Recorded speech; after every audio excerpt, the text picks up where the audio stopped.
En Hoy por Hoy Miranda...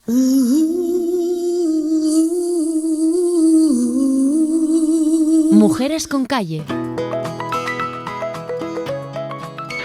la paz, por la justicia, por la cultura, por el progreso y por la república. La voz de Dolores Ibárruri, pasionaria, es nuestra mujer con calle, o mejor dicho, nuestra mujer con parque. Carmen Urbina, bienvenida. Gracias, Soraya. Buenos días. Pues sí, en el barrio de La Charca, frente a la estación de autobuses, encontramos el Parque Dolores Ibárruri. Veamos qué saben nuestros paisanos y paisanas acerca de pasionaria. Muy bien, vamos allá. La madre que me parió, vale. Es mejor que estemos quietecitos nosotros. Aunque hay gente que no la puede ver, que son los no demócratas. Yo soy demócrata, no soy de izquierdas, precisamente. No sé si era comunista, pero sí que era persona que luchaba a favor del trabajador, luchaba contra los proletariados y demás. Todas las mujeres tenemos que ser una Dolores, realmente, porque realmente los dolores los padecemos en silencio. No comulgo con sus ideas, pero reconozco que fue una gran mujer. Y aquí en el parque le han puesto un monumento, aquí en el parque de aquí. Las rondas de ferrocarril, sí, le han puesto un monumento. Fue como una heroína de la guerra civil. Una de mucho hombre, una gran política dentro de su partido. El comunismo, me acuerdo yo siendo un crío, oírla en la radio, aquellas emisoras que hablaban, parece que sí que era la Perineica aquella. Sonaba ella siempre pidiendo los derechos del ser humano, ante todo. Para mí era una gran persona, ¿eh? Defendió Asturias, a la cuestión obrera de Asturias. Nació en Gallarta, en las minas. Y fue la que cogió las llaves con la República y sacó a los presos de las cárceles, los presos de Asturias que había metido el prometedor Francisco Franco. Hoy hablamos de pasionaria, una figura mítica del siglo XX. Y una de las personas más activas en defensa de la Segunda República Española de 1931. Precisamente ayer, 14 de abril, se conmemoró su proclamación. Y aquí tenéis los altos hornos de Vizcaya. El 70% de lo que se extraía en las minas de esta zona se lleva a Inglaterra. ¿Dónde nos encontramos, Carmen? Nos encontramos en el Museo de la Minería de Vizcaya, ubicado en Gallarta, el pueblo donde nació Pasionaria, su hija más ilustre. Entonces, en este momento, en esta foto, vemos a 3 mujeres, una de ellas es Dolores Ibárruri, agachada lavando ropa, y tenían que lavar. Estamos en la sala que el museo dedica a Pasionaria, ¿no es así? Sí, así es, Soraya. Nos acompañan Carmelo Uriarte y Ameli Ortiz, 2 personas muy unidas al museo, y ambas, además, conocieron a Dolores Ibárruri. Ameli es maestra, precisamente lo que Pasionaria quiso y no pudo ser. Por cierto, la hija y la nieta de Dolores son buenas amigas de nuestra invitada. La penuria económica de la familia frustró el deseo de Dolores de llegar a ser maestra. Siendo una adolescente, tuvo que ponerse a coser y a servir. En 1916, con apenas 21 años, Dolores se casa con un minero socialista. Para sobrevivir a la miseria, la futura pasionaria deberá coser pantalones y cultivar una pequeña huerta. Julián, cuando no estaba preso, lo andaban buscando. Era un revolucionario de esos y no le querían en ninguna mina. Lo detienen, ahí están las huelgas, él es un organizador de huelgas, cada vez menos dinero en casa y vienen los hijos. Dolores empieza a ir como iban las mujeres de los militantes socialistas en esos momentos, a limpiar la casa del pueblo. Es decir, los hombres iban allí a leer sus manifiestos y a comentarlos, a discutir, y luego las mujeres de los mineros iban a limpiar las colillas que habían dejado allí sus maridos, ¿no? Y Dolores va con una escoba y con un cubo, pero le emociona a ella escuchar esas cosas que escucha desde la puerta, que hablan su marido y los otros, y empieza a implicarse en esas conversaciones, ¿no? Y se le ocurre escribir, porque claro, ella sabe escribir, y muchos de los mineros que tenían derecho a comentar porque eran hombres, no saben escribir, y Dolores sí sabe. Y por eso Dolores empieza, a través de sus escritos, a formar parte de la clase política de aquel momento, ¿no? Y lo hace, a mí me parece terrible, en las condiciones en que Dolores hace eso, porque hace eso mientras pare y entierra hijos, y eso es terrible. Tuvo un parto de 3, Azucena, Magoya y Amaya. 2 murieron a los pocos días y ella les hizo las cajas, con unas tablas hizo la caja para llevarlas. La mortalidad infantil en esa época en las minas es terrible. Los niños se alimentan con sopas de pan hechas con agua y es que eso trae una desnutrición que cualquier primera infección que pase por los alrededores pues se los lleva. Y así se llevó a Esther la primera, y se llevó a Azucena y a Magoya, y se llevó después a Eva. Y Rubén en la guerra, en la Segunda Guerra Mundial.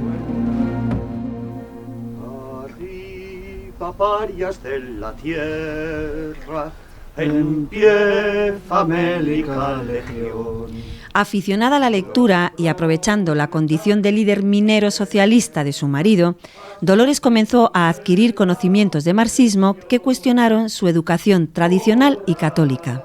Ella cambia de fe, ella cree en una nueva fe que es el empoderamiento de la clase obrera. Desde 1931, Dolores trabajó en Madrid, participando como redactora en la publicación Mundo Obrero. Conoció la persecución y la cárcel en numerosas ocasiones.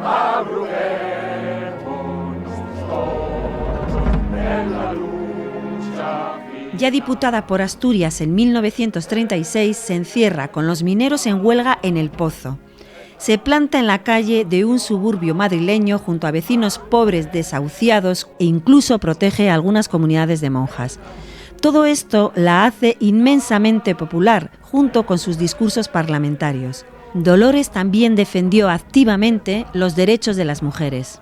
Dolores en el 37, en el Parlamento, defiende el aborto. Dolores les reclama a los compañeros comunistas que participen en la liberación de la mujer. Dolores incluso les acusa a los compañeros de no dejar que sus hermanas, sus mujeres, sus hijas acudan a las reuniones del partido. Tras separarse de su marido, mantuvo una relación sentimental con Francisco Antón, un dirigente del Partido Comunista en Madrid, 14 años más joven que ella. Fue blanco de todas las críticas, incluso dentro de su propio partido. Amélie se queja de que su alumnado hoy en día siga haciendo hincapié en semejante detalle. Dices, es terrible que en el siglo XXI nuestros alumnos, los alumnos de 14, de 15 años, lean algo de Dolores y se queden con que tenía un amante más joven que ella, el símbolo de la lucha contra el fascismo, ¿no? Tras la sublevación fascista de 1936, Dolores luchó incansablemente en favor de la Segunda República, ofreció discursos, hizo visitas al frente y realizó todo tipo de actividades. No pasarán, no pasarán. Suyo fue el lema "No pasarán", acuñado durante la defensa de Madrid.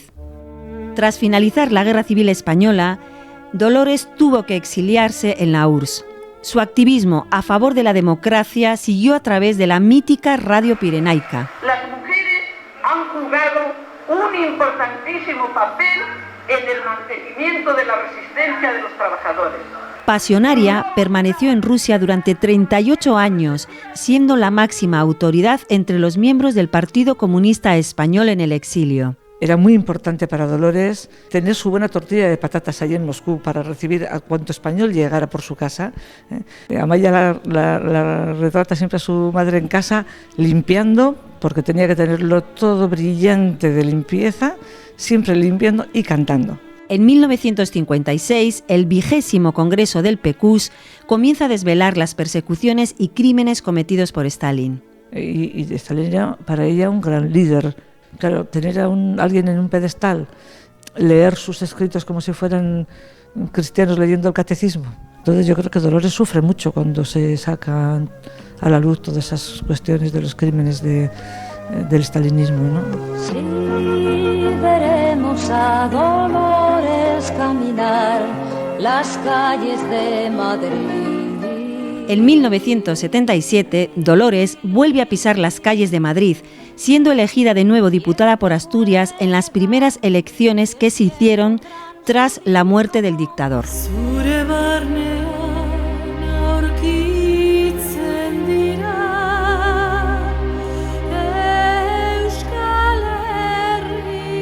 Dolores vuelve a Gallarta, pero el pueblo donde nació ya no existe. A partir de 1958, el avance de las minas lo hizo desaparecer. Decenas de casas fueron expropiadas para poder extraer el hierro que había en el subsuelo. y que cuando ya viene Gallarta, que era una viejita muy frágil en esos momentos y que tiene un gran dolor porque no ve su pueblo, no encuentra el pueblo.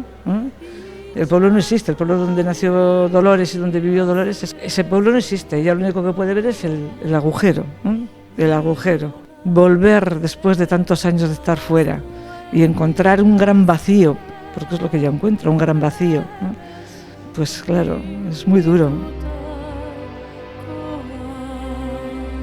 Dolores y su marido Julián construyeron una casa con sus propias manos en Musquis, antes Somorrostro. Allí vivieron una vez casados. La casa fue ocupada por Emilina y su familia. Emilina, que es una señora mayor, que nos cuenta cómo durante la guerra pues su casa de Musquis debió de ser derruida durante un bombardeo. Se refugian en la casa de Dolores y Julián, que está vacía, claro. En los años 80, Dolores y su hija Amaya fueron a visitar la casa y charlaron con Emilina y otras vecinas. Cuando Dolores vuelve, Dolores visita su casa de La Espral y se junta con Emilina y con otras vecinas de Villanueva y de La Cadena, ¿no? Emilina es consciente de que vive en una casa que no es de ella. Y dice, yo no soy comunista, le dice Emilina. Yo no soy comunista porque yo, decía la primera vez Emilina, yo puedo tocar el cohechea. Dice, pero yo a Dolores la quería mucho porque me hacía los vestidos. Mi madre me compraba la tela y Dolores me hacía los vestidos. Y cuenta Emilina los vestidos que le hacía Dolores, que tenía una máquina de coser que le permitió sacarse unas pesetas para alimentar a sus hijos, ¿no? Entonces, esa historia es muy tierna, ¿no? Dolores volviendo donde sus vecinas. La mítica pasionaria fallece en 1989. No tenía nada. Ni siquiera le reclamó a Emilina su casa en el antiguo Somorrostro. Bueno, pues Dolores cuando muere no tiene nada. Dolores muere pobre. Dolores muere en un piso que le consigue el padre Llanos, en un piso en una barriada de la Ciudad Lineal en Madrid. Todo el mundo conoce la Ciudad Lineal, es una zona pobre, ¿no? Donde se aloja los obreros más pobres, diríamos, y ese piso solo consigue el padre Llanos. No hay nadie, ni siquiera dentro de su partido, que le facilite. Nadie en su partido que le facilite una vivienda digna. Ameli mencionaba al legendario padre Llanos, el cura rojo del pozo del tío Raimundo.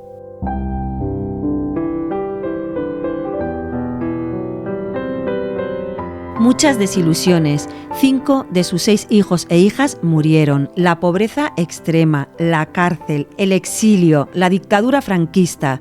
Dolores era la mujer que mantenía la ilusión tras una vida de desilusiones. Mujer, pobre, aldeana, sin estudios. No es sorprendente que con este equipaje Dolores llegase a ser una de las figuras políticas más importantes del siglo XX. Sí, Soraya, solo una personalidad extraordinaria como la suya explica lo imposible. Dolores era la honradez, la sencillez y el poder de la palabra. Hasta aquí, Mujeres con Calle, un espacio de Ser Miranda en colaboración con el colectivo feminista Mujeres en la Calle.